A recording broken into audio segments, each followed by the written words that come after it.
കണ്ഠരര് രാജീവർക്കെതിരെ അഴിമതി നിരോധന നിയമപ്രകാരമുള്ള വകുപ്പുകൾ, സ്വർണ്ണക്കൊള്ള നടത്തിയതിന്റെ വകുപ്പുകൾ അടക്കമുള്ളവ ഉണ്ടാകുമെന്ന് മനസ്സിലാക്കുന്നു. അങ്ങനെയാണെങ്കിൽ നേരത്തെ കേസ് പലതവണ അറസ്റ്റ് ചെയ്ത് കോടതിയിലെത്തിച്ച ഒരു പ്രതികൾക്കും ജാമ്യം ലഭിക്കുന്ന സാഹചര്യം ഉണ്ടായിരുന്നില്ല. സ്വാഭാവികമായി ഈ ഘട്ടത്തിലും ജാമ്യം കണ്ഠരര് രാജീവർക്ക് ലഭിക്കാനുള്ള സാധ്യത വളരെ വിരളമാണ്. ഒരുപക്ഷെ മണ്ഡലപൂജയാണ് അടുത്ത് വരുന്നത്.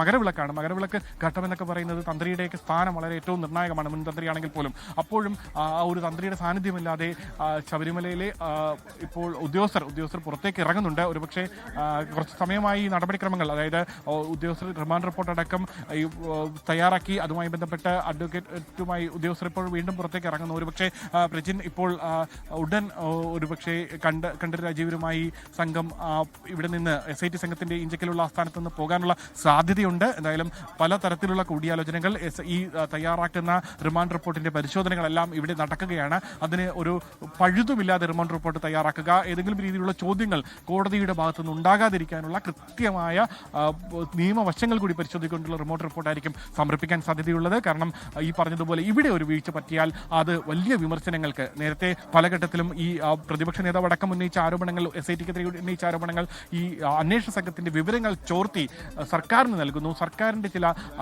ആളുകൾ ഈ SIT സംഘത്തിൽ നുഴഞ്ഞു കയറിയിരിക്കുന്നു തുടങ്ങിയ ആരോപണങ്ങളായിരുന്നു. പക്ഷെ അപ്പോഴും അന്വേഷണ സംഘത്തിന്റെ അന്വേഷണ സംഘത്തിന്റെ പോകുന്ന രീതി, അതിൽ വലിയ രീതിയിലുള്ള വിമർശനങ്ങളൊന്നും ഉണ്ടായിരുന്നില്ല.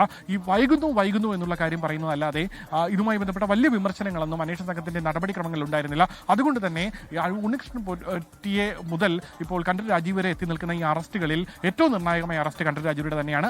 ഈ അറസ്റ്റിൽ ഒരു പഴുതുപോലും ഉണ്ടാകാൻ, ഒരു നിയമത്തിന്റെ ഒരു പഴുതുപോലും ഈ പ്രതി അല്ലെങ്കിൽ കണ്ഠരര് രാജീവർക്ക് ലഭിക്കാൻ പാടില്ല എന്നുള്ള ഷാഠ്യം ഒരുപക്ഷെ അന്വേഷണ സംഘം പുലർത്തുന്നുണ്ടാകും. അതുകൊണ്ട് ഓഫീസിന് മുന്നിലാണ് ഇപ്പോൾ ഉമേഷ് ഉള്ളത്. അവിടെ നിന്നും തന്ത്രിയെ പുറത്തേക്ക് ഇറക്കാനുള്ള നടപടിക്രമങ്ങൾ അവിടെ നടന്നുകൊണ്ടിരിക്കുകയാണ്. കോടതിയിൽ ഹാജരാക്കുക എന്നതാണ് അടുത്ത SITയുടെ ലക്ഷ്യം. കൃത്യമായ റിമാൻഡ് റിപ്പോർട്ട് തയ്യാറാക്കിക്കൊണ്ടിരിക്കുകയാണ് എന്നാണ് മനസ്സിലാക്കാൻ കഴിയുന്നത്. ഉമേഷ് തന്റെ ഏറ്റവും പുതിയ വിവരങ്ങളുമായി അല്പസമയത്തിനകം വീണ്ടും ചേരും. ലോകത്തെവിടെയായാലും ഏത് സമയത്തും 24 വാർത്തകളും ഓഗ്മെന്റഡ് റിയാലിറ്റി പാക്കേജുകളും എക്സ്പ്ലെയിനറുകളും വിശദമായി കാണാൻ ഞങ്ങളുടെ YouTube ചാനൽ നിങ്ങൾക്ക് സബ്സ്ക്രൈബ് ചെയ്യാം.